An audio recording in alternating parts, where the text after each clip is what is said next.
Bonsoir, Monsieur Carl. Rebonsoir, puisqu'on s'est vu il y a quelques secondes. Oui. Vous êtes réalisateur et documentariste français. La question de la sélection de l'information dans les grands médias est une de vos spécialités. Du coup, qu'est-ce qui rend Opération Coréa différent de vos œuvres précédentes, comme par exemple Pas vu, pas pris ou Fin de concession? Pourquoi faudrait-il que ce soit différent? Quel est votre angle? Y a-t-il un nouvel angle Il y a une continuité, je crois. Il y a une continuité dans mes travaux de critique des médias. La continuité, d'abord, c'est dans le temps. Apparemment, les choses ne changent pas. C'est-à-dire que ce qui se passait il y a 20 ans continue de se produire aujourd'hui, des actes de censure. Dans les grands médias audiovisuels français, mais je pense que c'est pareil ici. Je ne connais pas particulièrement la situation en Belgique, mais j'imagine que ce n'est pas très différent. Donc il y a des choses dont on ne parle pas. On ne parle pas de la politique progressiste de gauche du président Correa, ou de celle d'Evo Morales en Bolivie, ou de celle de Maduro au Venezuela, ou peu, ou mal, ou en la dénigrant quand on en parle. De la même manière que dans mon premier film Pas vu, pas pris en 1998, on ne parlait pas des relations de connivence entre certains hommes politiques et certains journalistes vedettes ou responsables de l'information. C'était tabou, ou c'était occulté, caché. Donc on a beau dire qu'on est dans des régimes démocratiques avec une presse libre, c'est du pipeau, voilà ce que racontent tous ces films. Oui, d'accord. Et pourquoi n'avoir choisi, en l'occurrence avec ce documentaire-ci, pourquoi n'avoir choisi qu'une seule thématique, à savoir la venue en France de Coréa et le silence des médias à ce sujet? Et donc, la seule thématique pour appuyer votre vision critique de la sélection d'informations au sein des grands médias? Parce que dans ce film-là, effectivement, on parle de ça, mais dans d'autres films, par exemple le film précédent que j'ai co-réalisé avec Aurore Van Opstal, qui est présente, qui est belge d'ailleurs, qui est présente derrière vous, on a parlé d'une autre thématique. La thématique, c'était la manière dont les grands médias opèrent une présélection des candidats lors d'une élection présidentielle. Comment ils favorisent certains candidats et ils handicapent d'autres candidats. Là, en l'occurrence, ce qui devrait d'ailleurs vous scandaliser, vous, en tant qu'apprenti journaliste, ça m'étonne que vous posiez la question comme ça en disant pourquoi vous avez choisi qu'une thématique. Vous devriez plutôt vous interroger, vous, journaliste, ou vos profs, je ne sais pas, pourquoi il y a des politiques progressistes, socialistes, comme celles qu'opère Rafael Correa en Équateur, qui sont des politiques qui vont à l'encontre des politiques d'austérité dont on nous vante les mérites tous les matins, tous les après-midi, tous les soirs dans les grands médias audiovisuels français et sûrement belges.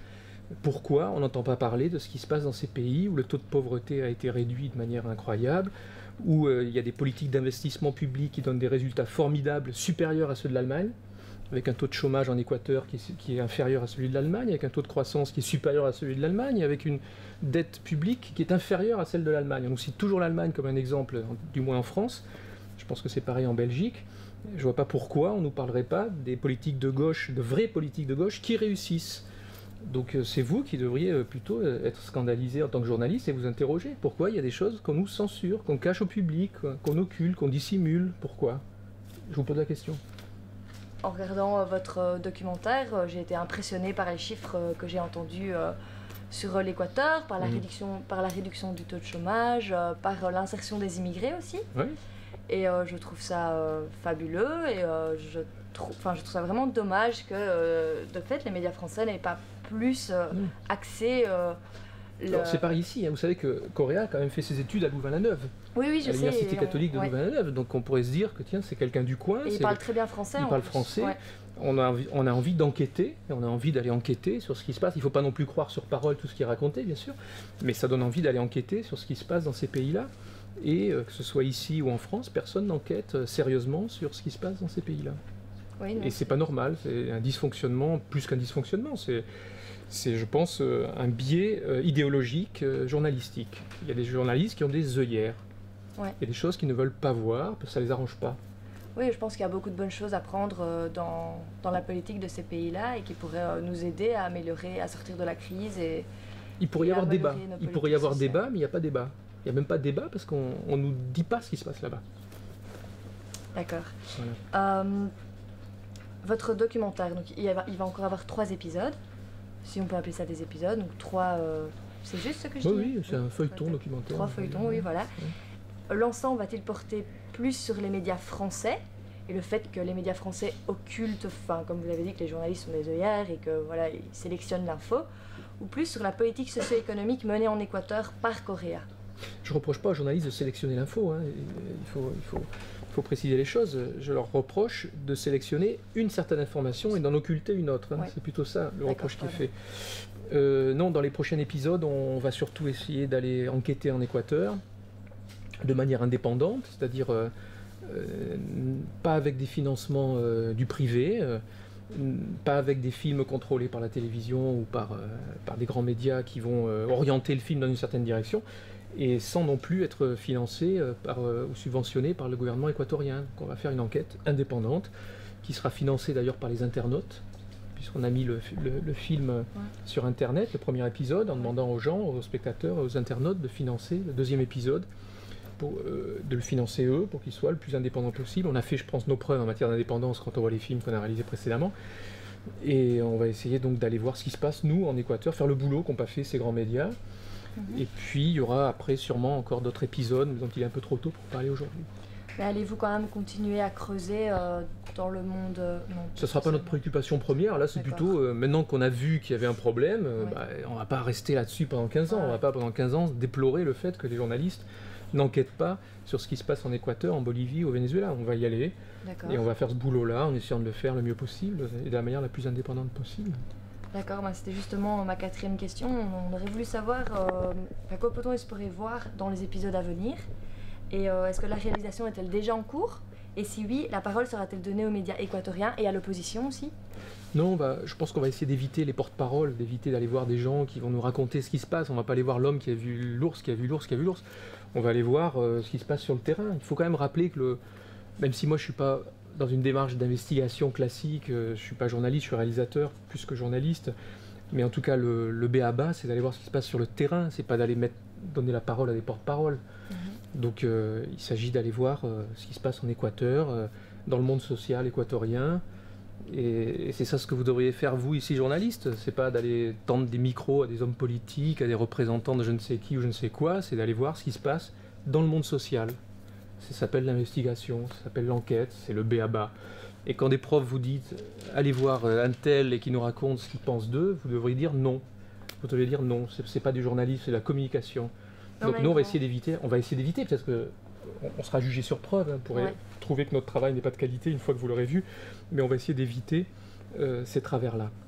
Mais on a une grande chance, Alex, parce qu'on va pouvoir aller justement investiguer sur des projets personnels. Très bien. On est encore apprenti, donc c'est vrai qu'il faut aussi passer par la phase micro, aller interroger des gens.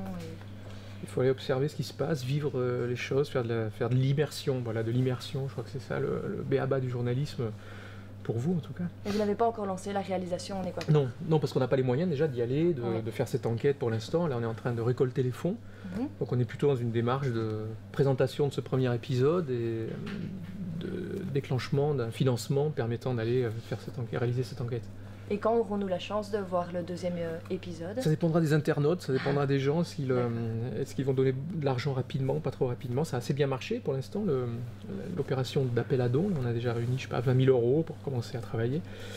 Mais il en faut un peu plus pour faire une enquête sérieuse. Tout ça, ça demande des moyens. Il ne faut pas croire qu'on peut facilement faire des travaux de qualité avec peu d'argent. Donc ça, c'est une illusion qu'on peut avoir sur Internet en général. Des gens nous disent non, mais il suffit d'avoir un canal de diffusion libre et on va faire des choses formidables. C'est faux. Il faut avoir des moyens d'investigation, des moyens d'enquête, la possibilité d'avoir du temps aussi, de revenir sur nos a priori de départ. C'est très important. Souvent dans le journalisme, on vous demande d'aller illustrer ce que vous savez déjà par avance, parce que vous n'avez pas le temps tout simplement. C'est ce qu'on vous apprend souvent lorsque vous allez travailler dans des grands médias audiovisuels ou radiophoniques. Vous aurez un temps de fabrication tellement faible que vous serez souvent amené à devoir filmer, enregistrer ce que vous savez déjà par avance. Et ça, c'est pas un travail de journaliste, ça c'est un travail de propagandiste, de communication. Donc il faut être en mesure de pouvoir revenir sur nos a priori de départ. Nous, on part avec des a priori plutôt bienveillants. On est assez bienveillant par rapport à ce qui se passe en Équateur. Il y aura sûrement des choses qui seront moins roses qu'on ne le croit. Et il faut se mettre en condition de pouvoir raconter ce qui nous déplaît ou ce qui fâche aussi. Voilà. Et pourquoi avoir voulu faire 3 épisodes différents en fait? Alors 3 on ne sait pas, il y en aura peut-être 4, 5, on ne sait pas. C'est en fonction de la matière, de ce qu'on va rencontrer, ce qu'on va découvrir. Mais l'idée, c'est de partir sur un feuilleton documentaire qui est un genre un peu nouveau pour moi. Moi, j'ai toujours fait soit des cours. Ouais. J'ai travaillé beaucoup pour une émission belge qui est devenue franco-belge ensuite, qui s'appelle Striptease. Donc c'était des cours. Et après, j'ai travaillé sur des longs métrages documentaires. Et là, je travaille sur un format un peu intermédiaire, un feuilleton documentaire avec des épisodes de 40, 50 minutes. C'est quelque chose de nouveau pour moi, mais c'est aussi intéressant de travailler sur ces formats-là. Ça va. Voilà. Merci beaucoup.